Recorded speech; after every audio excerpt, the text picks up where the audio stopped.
All right, we are tapping in with Miss Isis DeMille, our vocal artist for tonight with Love at Night, bringing the sun inside. Thank you for chatting. Ooh, thank you for having me. Listen, it is an honor to have you be a part of the program tonight. We are so excited. What drew you to participate in Love at Night?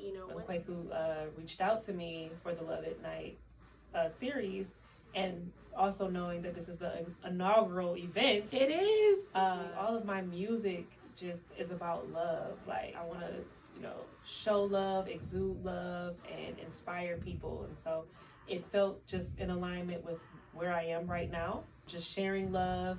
I want to give and receive love. And so I think this was the perfect event to just, be in alignment with what I'm doing right now. I'm all about manifesting. Come on, tell them about it. Tell them about it. Yeah, I'm all about manifesting. And so any chance that I get to be in a space that aligns with what I want, I know that there's nothing that I can't have, as long as it's, in line with what God has for me. Can you share a little bit about your creative journey? What inspired you? I mean, aside from having a beautiful singing voice, what inspired you to, go after your dreams and share your craft with people?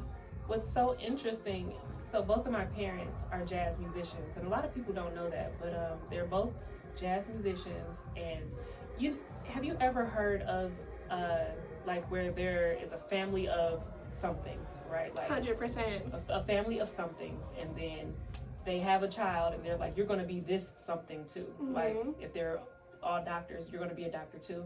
For sure.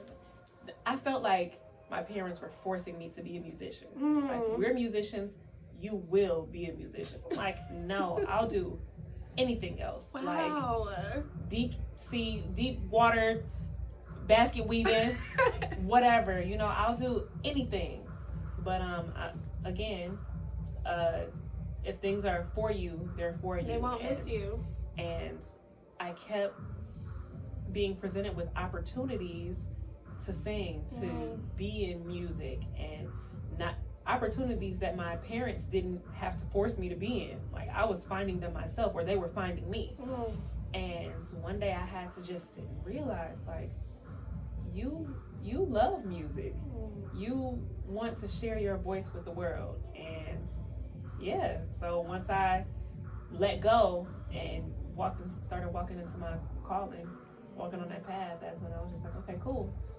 My parents, they did everything that they could. Once they saw that in me, they did everything that they could to make sure that I was on the right path. So listen, I am grateful for the divine intervention. Yes, they were like, duh. It's a no-brainer. Okay, like we told you. Like, I don't always like it when our parents I are know, right? right? Usually. You have to go out on your own. You talked about love, and how it is kind of expressed in your music. How are you intentional about making that happen? Because I don't think it just naturally happens. I think it takes something special. So what is that special thing that it takes? To write about love? To evoke love, or really just any emotion in your music? I mean, it comes from experience, honestly. Yeah, it comes from experience and a longing, I would say.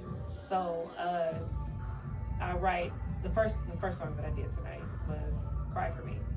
It's an experience, two people in love, not so much anymore, and now I'm texting you and now you're not texting me back, but there's still love there because we were in love. Right. I can't just turn that off, so experience, and then just from a longing. Like, I've been in relationships, I've been in situations with family and things like that, and so again, manifestation, so some of these songs are my manifestations.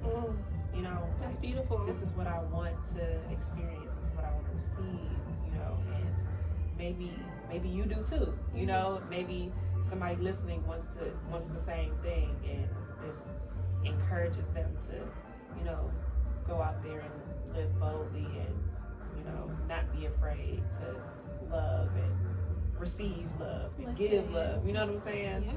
Yeah, that's awesome. We talk about giving love, but it's some work to receive love as well. Yeah, you said something there. So my last question is, why do you think it's important for folks in the community to come together to use creativity to create community? There's people here from all over, all different walks of life, but it was our intention to create some community here. And so how does music help people do that? How does your music help people do that? Well, I hope that my music inspires one another, or it inspires everyone to want to continue to create and just build spaces where we can just make this place a little more tolerable, I guess. Because every day is hard. Every day is our first day being here. Come on. So, and I talk to my friends about this all the time, like, thinking that our parents knew everything growing up, and it's just like, this was their first time too, and now we're there and we're still asking them questions just like they were still asking their parents, and when we have kids, and it's still going to be questions and questions and questions. But yeah, I think we're better together, like 2 heads, 3 heads, 5 heads, better than one. So let's come together and all just make this a better place, Listen, I could not agree more.